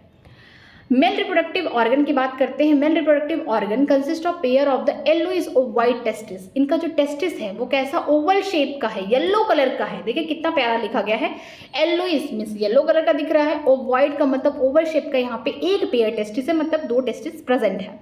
which are found in adhere to the upper part of the kidney by a double fold of the peritoneum called the mesoarchium। ठीक है, जो इनकी टेस्टिस है ये कहाँ प्रेजेंट है, इनका जो अपर पार्ट है, किडनी के जो अपर पार्ट है, स्ट्रक्चर में यहाँ देखिए समझ में आएगा, ये किडनी है। ठीक है, किडनी के ऊपर आपको ओवल शेप का यहाँ पे दो टेस्टिस देखने को मिल रही है, देखिए दो टेस्टिस देखने को मिल रही है, ये किडनी के ऊपर प्रेजेंट है, और इनके ऊपर क्या बोल सकते हैं, कोटिंग है, जिसको हम क्या बोल रहे हैं, सीधा उसका नाम दिया गया है कि मीसोआर्चियम बोल रहे हैं। ठीक है, उसके ऊपर डबल फोल्डिंग है, किसके ऊपर, यहाँ पे बोला गया है कि जो अपर पार्ट है किडनी के ऊपर है, और ये जो वाइट टाइप की टेस्टिस है उनके ऊपर यहाँ पे पेरिटोनियम नाम की यहाँ पे कोटिंग है, इस टाइप के देखिएगा, टेस्टिस है तो यहाँ पे कोटिंग है, इसे क्या बोलेंगे, मीसोआर्चियम बोलेंगे। Vasa efferentia are 10 to 12 in number that arises from the testis. ठीक है, यहाँ पे वासा इन्फ्रेंसिया निकलेगा, छोटे छोटे जो स्ट्रक्चर देख रहे हैं ये क्या है, वासा इन्फ्रेंसिया। ओपन कहाँ हो रहा है, ओपन हो रहा है किडनी में। देखिए थोड़ा सा यहाँ पे सोचना है और देखना है कि इनका कोई भी अलग से पाथ नहीं है, किडनी में ही ओपन होके किडनी की यूरेटर, जो यहाँ से यूरेटर निकलेंगे यहीं से इनको पास करना है स्पर्म वगैरह को। तो जो यहाँ पे जो टेस्टिस हैं इनका जो बोल सकते हैं वासा इन्फ्रेंसिया, जो 10 से 12 इन नंबर है, ये इंपॉर्टेंट है कि कितना प्रेजेंट है, 10 से 12। कहाँ ओपन हो रहे हैं, ब्लीडर कैनाल से ओपन हो रहे हैं, कहाँ जाएंगे, ये किडनी में जाएंगे। देखिए अभी आगे पढ़ते हैं हम लोग।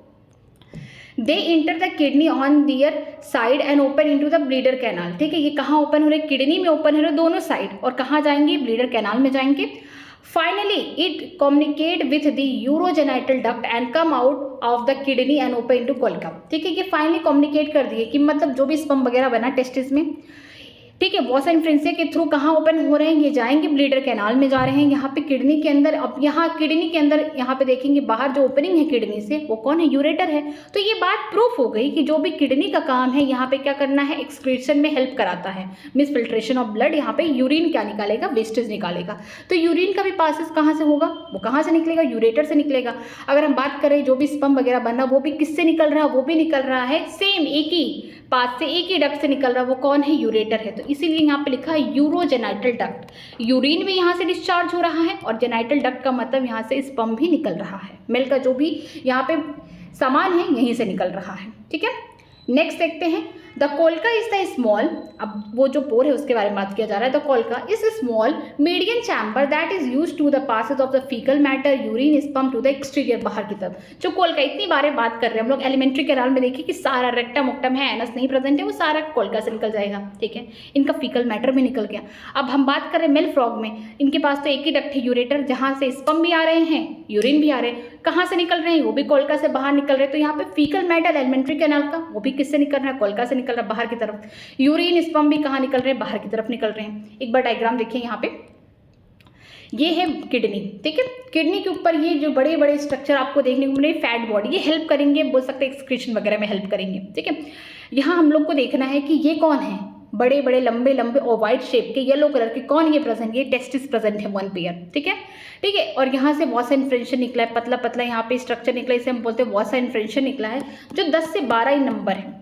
कहाँ ओपन हो रही है, किडनी में ओपन हो रहे हैं, किसके, कहाँ जा रहे हैं, यहाँ पे ब्लीडर ग्लैंड कैनाल के पास जा रहे हैं, यहाँ पे जो ब्लीडर कैनाल है उनके पास जा रहे हैं। और जो भी यहाँ पे है टेस्टिस है, टेस्टिस में क्या बनते हैं, स्पर्म बनते हैं, वो कहाँ डिस्चार्ज हो जा रहे हैं, किडनी में, ठीक है। इस तरीके से डिस्चार्ज होकर और फिर यहाँ पे देखेंगे ये क्या है, यूरेटर है। यहाँ पे जो भी स्पर्म बना किसमें, टेस्टिस में, और जो भी यहाँ पे किडनी में, यहाँ पे बोल सकते हैं जो भी फिल्ट्रेशन हुआ ब्लड का, ठीक है, फिल्ट्रेशन हो गया ब्लड का, तो यहाँ पे यूरिन और स्पर्म दोनों एक साथ आ रहे हैं, इसलिए यहाँ पे लिखा गया है यूरोजेनाइटल डक्ट, कि यूरिन भी आएगा स्पर्म भी आएगा। कहाँ जा रहा है, ये देखिए एक बड़ा सा चैम्बर जिसको बोल रहे हैं कोलका, ठीक है, बड़ा सा चैम्बर है, यहाँ पे पासेज होगा किसका किसका, स्पर्म का भी हो गया और यहाँ पे यूरिन का भी हो गया।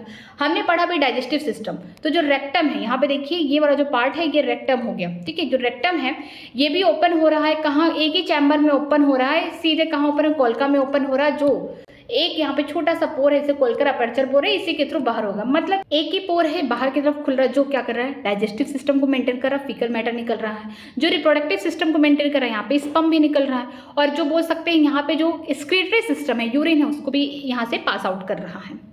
अब आगे देखते हैं फीमेल का, यहाँ देखते हैं the female reproductive organ included a pair of the ovary. Female में क्या होगा, 1 पेयर ओवरी है, the ovary are situated near the kidney and there is no functional connection with the kidney. देखिए यहाँ पे बहुत इंपॉर्टेंट है कि स्ट्रक्चर में देखेंगे कि यहाँ देखिए किडनी है, यहाँ पे भी फैट बॉडी वगैरह है, ऊपर क्या है, एड्रिनल ग्लैंड, सब कुछ प्रेजेंट है, लेकिन जो यहाँ पे ओवरी है 1 पेयर, 2 ओवरी है, जस्ट बगल में है, जस्ट बोल सकते हैं कि किडनी के ऊपर है, लेकिन इनका कोई भी फंक्शनल कनेक्शन नहीं है। लेकिन फ्रॉग में क्या था कि टेस्टिस का और किडनी का फंक्शनल कनेक्शन था, कि स्पर्म वगैरह किसके थ्रू जा रहे हैं, यहाँ पे यूरेटर के थ्रू जा रहे हैं, एक फंक्शनल कनेक्शन हो गया है। लेकिन यहाँ पे जो फीमेल का स्ट्रक्चर रिप्रोडक्टिव, वहाँ पे कोई भी किडनी और ओवरी का कोई भी फंक्शनल कनेक्शन नहीं है।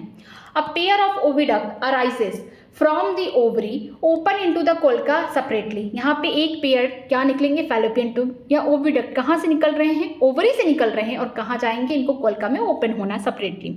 अ मैच्योर फीमेल, ये बहुत इंपॉर्टेंट है, यहाँ देखिए, अ मैच्योर फीमेल कैन ले 2500 to 3000 ओवा एट अ टाइम, ठीक है। जो एक मैच्योर फीमेल है वो क्या कर रही है, 2500 से 3000 ओवा एक को क्या कर रही है, एक टाइम रिलीज कर रही है। Fertilisation is external and take place in water. Fertilisation पानी में होता है, और भी बॉडी के बाहर होगा। जो मेल का स्पर्म है पानी में घूम रहा है, फीमेल का जो एग है वो भी पानी में है, दोनों का मिलन होगा, फर्टिलाइज्ड हो जाएगा, आगे चल के लार्वा बनेगा, इंडायरेक्ट डेवलपमेंट होगा, दैट इज टैडपोल, और वही टैडपोल आगे चल के क्या बनाएंगे, फ्रॉग बनाएंगे। उस प्रोसेस को बोलते हैं मेटामॉर्फोसिस, ठीक है। Development involve the larval stage, जिसे टैडपोल बोलते हैं, and tadpole undergo metamorphosis to form the adult, ठीक है। यहाँ पे मान लीजिए मेल है, मेल फ्रॉग है, ये फीमेल फ्रॉग है। मेल फ्रॉग ने अपना स्पर्म निकाल दिया, ठीक है, ढेर सारे स्पर्म पानी में घूम रहे हैं। फीमेल फ्रॉग ने भी क्या किया, अपने एग रिलीज कर दिए 2500 से 3000 एक बार में। सोच लीजिए कितने ज़्यादा। लेकिन प्रॉब्लम क्या है कि जब बाहर हो रहा है तो बहुत सारे प्रेडिटर भी हैं, इनके अंडे को भी खा जाते हैं, तो इतने सारे बच्चे तो बन ही नहीं पाते हैं फ्रॉग के, 10 20 100 इतने ही बनेंगे, इससे ज़्यादा नहीं बन पाएंगे, क्योंकि उनको बहुत ज़्यादा सर्वाइवल में बहुत दिक्कत होती है। बॉडी के बाहर है, कोई प्रोटेक्शन नहीं मिल पा रहा है इनको, बाहर है, इनको बहुत ज़्यादा सर्वाइव करने के लिए बोल सकते हैं इनको लड़ना पड़ेगा सबसे। तो यहाँ पे स्पर्म है, एग है, दोनों मिल गए, फर्टिलाइज्ड हो गया, आगे चल के टैडपोल बन गए। अब ये टैडपोल को एडल्ट में बनने में, एडल्ट फ्रॉग बनने में जो प्रोसेस होता है इसे बोलते हैं मेटामॉर्फोसिस बोलते हैं। कि जो टैडपोल है अब ये किस टाइप से रिस्पायरेशन ले रहा है, गिल से ले रहा है, लेकिन इसको एडल्ट बनना है तो कौन सा प्रोसेस करेगा, मेटामॉर्फोसिस करेगा, यहाँ पे एडल्ट फ्रॉग बनेगा, ठीक है। चलिए एक बार स्ट्रक्चर देख लेते हैं फीमेल का, फीमेल रिप्रोडक्टिव सिस्टम का। ये किडनी है, यहाँ पे देखिए 1 पेयर, उसके ऊपर ढेर सारे फैट बॉडी जो जिनका काम है एक्सक्रीशन वगैरह में, उनके पास एड्रिनल ग्लैंड है। अब देख रहे हैं हम लोग रिप्रोडक्टिव पार्ट। रिप्रोडक्टिव पार्ट में आप देख रहे हैं कि ये क्या है, ओवरी है 1 पेयर, जो कहाँ जुड़ा हुआ है, किडनी के ऊपर जुड़ा हुआ है, लेकिन इनका कोई फंक्शनल कनेक्शन नहीं है। क्यों नहीं है, क्योंकि ओविडक्ट ऑलरेडी प्रेजेंट है 1 पेयर, जो इनका काम क्या है कि जब भी यहाँ से ओवा या बोल सकते एग रिलीज होगा, तुरंत कौन कैच कर रहा, ओविडक्ट कैच करके अपना खुद का, यहाँ पे उनका खुद का एक अलग से डक्ट है जो कहाँ ओपन हो रहा है, ये ओपन हो रहा है कोलका में ओपन हो रहा है। यूरिन देखिए अपना अलग से यूरेटर के थ्रू अपना यहाँ पे अलग ओपन होगा कोलका में। यहाँ पे हम बोल सकते हैं कि जो डाइजेस्टिव सिस्टम है इनका, एलिमेंट्री कैनाल की बात करें, वो भी आराम से कोलका में ओपन रहा। मतलब कि जो कोलकल अपर्चर है यहाँ पे ओवा या एग का भी यहाँ पे बोल सकते हैं बाहर निकालेंगे, उसी से जो फीकल मैटर है वो भी बाहर निकलेगा और जो भी यूरिन है वो भी बाहर निकलेंगे। बस यहाँ पे क्या है, यूरेटर से कोई मतलब नहीं है, ठीक है। यहाँ पे ऑलरेडी इनके पास क्या प्रेजेंट है, ओविडक्ट प्रेजेंट है, जिनकी वजह से जो भी इनका एग है, जो भी इनका ओवा है, वो निकल के एक अलग अपने डक्ट से जा रहा है। लेकिन मेल में क्या था कि उनके पास कोई भी स्ट्रक्चर ऐसा नहीं प्रेजेंट था। उनका फंक्शनल कनेक्शन हो गया था किसके साथ, किडनी के साथ हो गया था। जो भी यहाँ पे स्पर्म वगैरह बन रहे थे वो कहाँ जा रहे थे, किडनी के अंदर जा रहे थे ब्लीडर कैनाल के थ्रू, और फिर इसके बाद यूरेटर से होते हुए कोलका के पास जा रहे थे। लेकिन जो फीमेल का रिप्रोडक्टिव स्ट्रक्चर है यहाँ पे ओवरी तो है प्रेजेंट, कहाँ प्रेजेंट है, किडनी के पास ही है, लेकिन कोई फंक्शनल कनेक्शन नहीं है। इनके पास ऑलरेडी वन पेयर क्या प्रेजेंट है, ओविडक्ट प्रेजेंट है, फैलोपियन ट्यूब प्रेजेंट है। जो भी एग वगैरह रिलीज होंगे तुरंत ये क्या करेंगे, कैच कर लेंगे। और एक मैच्योर फीमेल फ्रॉग एक बार में 2500 से लेकर 3000 अंडे रिलीज करती है। फर्टिलाइजेशन कैसा हो रहा है, बॉडी के बाहर हो रहा है, एक्सटर्नल हो रहा है और पानी के अंदर हो रहा है। यहाँ पे इनडायरेक्ट डेवलपमेंट हो रहा है जो कि लार्वल स्टेज है, जो कि टैडपॉल है। और एक टैडपॉल एक एडल्ट बनने में जो प्रोसेस करता है उसे कहते हैं मेटामॉर्फोसिस। जनरली अगर कोई टैडपॉल है उसके ऊपर नमक डाल दें, ठीक है, आयोडीन डाल दें, तो क्या होगा, वहाँ पे वो एडल्ट बहुत जल्दी बन जाएगा, उसका मेटामॉर्फोसिस क्या हो जाएगा, तेज हो जाएगा। अब देखते हैं, frog are beneficial for the mankind because they eat insect and protect the crop. जो फ्रॉग है ये बहुत ज़्यादा बेनिफिशियल है मैन के लिए, इंसानों के लिए। क्यों? क्योंकि ये क्या करते हैं, इंसेक्ट वगैरह को खाते हैं और प्रोटेक्ट करते हैं क्रॉप को। अगर क्रॉप में ढेर सारे इंसेक्ट लग जाएंगे तो क्या होगा, फसल सही नहीं होगी, प्रोडक्शन कम हो जाएगा। तो ये इंसेक्ट को मार रहे तो इसका मतलब हमारे लिए हेल्पफुल है ये। Frog maintain ecological balance because these serve as a important link of the food chain and food web in the ecosystem.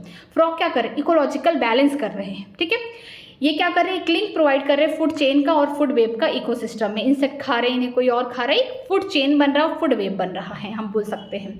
In some countries muscular leg of the frog are used as food by man, ठीक है। कुछ countries में क्या होता है, लोग क्या करते हैं, जो फ्रॉग का पैर है ना, बोल सकते हैं जो मस्कुलर लेग है इस टाइप का, जिसकी वजह से स्विमिंग कर रहा है, वॉकिंग कर रहा है, उसको लोग खाते हैं एज अ फूड, ठीक है।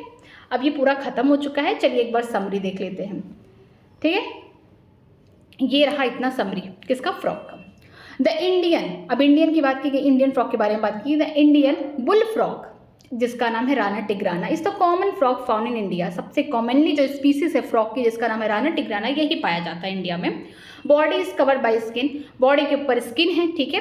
Mucus gland are present in the skin which is highly vascularised and help in the respiration in water and on land, ठीक है। इनकी जो बॉडी है बाहर, जो अगर आप उसको टच करेंगे बहुत ज़्यादा नमीदार है, मॉइस्ट है, सिपरी है। क्यों? क्योंकि वहाँ पे छोटे छोटे म्यूकस प्रोड्यूस करने वाले यहाँ पे म्यूकस ग्लैंड प्रेजेंट होते हैं स्किन के अंदर, जो हाईली वेस्कुलराइज्ड है और हेल्प करते हैं रिस्पायरेशन करने में पानी के अंदर, ज़मीन के ऊपर, तभी वहाँ पे नमी मेंटेन किए रहते हैं, म्यूकस रिलीज करते रहते हैं, बॉडी को ड्राई नहीं होने देते हैं। Body divisible into head and trunk, इनकी बॉडी दो ही पार्ट में डिवाइड है, एक हेड हो गया, दूसरा ट्रंक। यहाँ पे नेक और टेल नहीं प्रेजेंट है। Muscular tongue is present which is bilobe at the tip and used in the capturing the prey. जो इनका टंग है वो कैसा है, मस्कुलर है, ठीक है। वो भी कैसा है, बाइलोब स्ट्रक्चर है, जो हेल्प करता है क्या करने में, ये हेल्प करता है अपने प्रे इंसेक्ट को खाने में ईजिली। बाइलोब्ड है, ईजिली क्या कर सकते हैं, वो अपने टंग को इस तरीके से ओपन करेंगे और ईजिली अपने इंसेक्ट को क्या कर लेंगे, अंदर खींच लेंगे, ठीक है, निगल लेंगे उसको directly. The alimentary canal consists of esophagus, stomach, intestine and rectum which is open colca. इनका alimentary canal हमारे जैसा है, खाना खाया बल्कि कैविटी पे गया, फिर फेरिंग से esophagus, फिर स्टोमच हो गया, फिर स्मॉल इंटेस्टाइन, ड्यूडेनम, फिर लार्ज इंटेस्टाइन पे आएंगे तो यहाँ पे क्या प्रेजेंट होगा, रेक्टम प्रेजेंट होगा। लेकिन एनस क्या है, एब्सेंट है। एनस की जगह एक छोटा सा पोर है, अपर्चर जिसको कोलका बोलते हैं, ठीक है, वो कहाँ है, ओपन हो रहा है बाहर की तरफ। The main digestive gland are liver and pancreas. इनका जो मेन डाइजेस्टिव ग्लैंड है जो हेल्प कर रहा है क्या डाइजेशन में, वो कौन है, लीवर है, पैनक्रियास है। क्योंकि लीवर क्या कर रहा है, सिक्रीट कर रहा है क्या, बाइल को, और कहाँ स्टोर कर रहा है बाइल को, गाल ब्लैडर में कर रहा है, ठीक है, गाल ब्लैडर में बाइल को स्टोर कर रहा है। पैनक्रियास क्या कर रहे हैं, अपना पैनक्रियाटिक जूस निकालेंगे, जिनका मेन काम होगा डाइजेशन करने में क्या, प्रोटीन एंड कार्बोहाइड्रेट। और जो बाइल सिक्रेट किया है लीवर, उसको किसने स्टोर किया, गाल ब्लैडर ने। उसका काम क्या है बाइल का, ये जो भी फैट होंगे उसको तोड़ने में हेल्प करेंगे। It can respire in water through the skin and through the lungs on the land. ये बहुत इंपॉर्टेंट है कि अगर पानी के अंदर है तो स्किन से कर रहा है। एडल्ट की बात की जा रही है, एडल्ट फ्रॉग की बात की जा रही है कि अगर पानी के अंदर है तो स्किन से करेगा, सिंपल डिफ्यूजन होगा यहाँ पे, और अगर लैंड पे है तो ज़्यादा करके वो लंग से करेगा। स्किन से भी कर सकता है, बकल कैविटी से भी कर सकता है, लेकिन जनरली क्या करता है, लंग से करता है। लेकिन अगर टैडपोल पानी में है तो गिल से करेंगे। Circulatory system is close with single circulation. यहाँ पे जो सर्कुलेटरी सिस्टम है यहाँ पे सर्कुलेशन देखने को मिलेगा। आरबीसी आर न्यूक्लिएटेड, ठीक है, इनकी जो आरबीसी है उसके पास क्या है, न्यूक्लियस प्रेजेंट है। अगर हम बात करें एम्फीबियन और मैमल की तो दोनों में यही डिफरेंस है कि जो मैमल के आरबीसी होंगे उनके पास न्यूक्लियस नहीं होगा, मैच्योरिटी पे खत्म हो जाएंगे। लेकिन फ्रॉग में अगर बात करते हैं एम्फीबिया के मेंबर्स में, उनके पास क्या होगा, आरबीसी के पास न्यूक्लियस प्रेजेंट होगा। Nervous system is organise into the central, peripheral and autonomic, ठीक है, इनके नर्वस सिस्टम में क्या होगा, सीएनएस होगा, पीएनएस होगा, ऑटोनॉमिक, तीनों ही प्रेजेंट होंगे। The organ of the urogenital system are the kidney and urogenital duct which open into cloaca. अगर हम बात करते हैं इनके ऑर्गन का, जैसे कि यूरोजेनाइटल सिस्टम, किसकी बात कर रहे हैं, मेल फ्रॉग की बात कर रहे हैं, कि वहाँ पे क्या होगा, किडनी और यहाँ पे बोलेंगे टेस्टिस का एक कनेक्शन है, फंक्शनल कनेक्शन है, स्ट्रक्चर नहीं फंक्शन का कनेक्शन है, कि जो भी स्पर्म वगैरह बना वो कहाँ आ गया, सीधा किडनी में आ गया। और किडनी में जो भी यहाँ पे फिल्ट्रेशन हो रहा है ब्लड का, अच्छे से फिल्ट्रेशन वगैरह होगा। जो यूरिन है ये दोनों ही, यूरिन और स्पर्म दोनों एक ही डक्ट से जा रहे हैं, इसी वजह से इसको बोल रहे हैं यूरोजेनाइटल डक्ट, ठीक है। कहाँ ओपन होंगे, कोल्का में ओपन होंगे, जो बाहर की तरफ फेंक देगा। The mail reproductive organ is pair of testis, उनके पास एक पेयर टेस्टिस है। कैसे दिखते हैं, पीले पीले कलर के हैं, ठीक है, ओवल शेप के हैं। The female reproductive organ is a pair of ovary, जो फीमेल है उनके पास भी वन पेयर क्या है, ओवरीज प्रेजेंट है। अ फीमेल ले 2500 से 3000 ओवा एट ए टाइम। अगर एक मैच्योर फीमेल है वो लगभग एक बार में 2500 से 3000 अंडे ले करती है, ठीक है। The fertilisation development are external, जो फर्टिलाइजेशन हो रहा है बॉडी के बाहर और डेवलपमेंट भी बॉडी के बाहर होगा। मीन्स डेवलपमेंट यहाँ कैसा हो रहा है, इनडायरेक्ट हो रहा है। फर्टिलाइजेशन एक्सटर्नल है, जो भी एग है, जो भी स्पर्म है पानी के बाहर मिल रहे हैं, यहाँ पे जो भी फ्यूजन होगा, फर्टिलाइजेशन होगा, बॉडी के बाहर हो रहा है। इसके बाद जो भी डेवलपमेंट होगा, जो भी लार्वा है, लार्वा से फिर क्या बनेगा, एडल्ट बनेगा। मेटामॉर्फोसिस जो होगा वो बॉडी के बाहर हो रहा है, तो यहाँ पे बोल सकते हैं इनडायरेक्ट डेवलपमेंट हो रहा है। The eggs hatch into the tadpole which metamorphosized into the frog, जो अंडे हैं फर्टिलाइजेशन के बाद अंडे हो गए, फिर वो टूटते हैं, हैच होते हैं, उसमें से क्या निकलेगा, टैडपोल निकलेंगे, जो क्या करेंगे, गिल से रिस्पायरेशन करेंगे, पानी के अंदर है। और फिर ये जो टैडपोल है इनको अडल्ट फ्रॉग में बनना है, ठीक है। अडल्ट फ्रॉग में बनना कौन से प्रोसेस से, मेटामॉर्फोसिस से बनना है, तब जाके एक अडल्ट फ्रॉग बनेगा। जब तक पानी में रहेगा गिल से रिस्पायरेशन करेगा। इनके पास डिफरेंट टाइप के रिस्पायरेटरी ऑर्गन प्रेजेंट है, ठीक। ये चैप्टर पूरी तरीके से खत्म हो चुका है। अगर आपको कहीं भी किसी भी लाइन में डाउट है तो मुझसे आप कमेंट सेक्शन में कमेंट करके पूछ सकते हैं, मैं उसका रिप्लाई भी करूंगी। ये चैप्टर खत्म हो चुका है। हम लोग इस चैप्टर में टिश्यू वाला पार्ट हो गया, कॉकरोच हो गया, फ्रॉग हो गया, इन तीनों ही पार्ट का हम लोग क्या करेंगे, जितना भी PYQ अब तक आया है उसको कल डिस्कशन करेंगे। अगर आपको कहीं पर भी डाउट है तो प्लीज़ मुझसे कमेंट सेक्शन में पूछ सकते हैं। अगर वीडियो अच्छी लग रही है तो प्लीज़ वीडियो को लाइक करिए, हो सके अपने फ्रेंड को भी शेयर करिए, ठीक है। चैनल को सब्सक्राइब करना मत भूलिए। कोई डाउट है तो आप मुझसे पूछ सकते हैं, ठीक है। आज की क्लास यहीं तक। Thank you very much.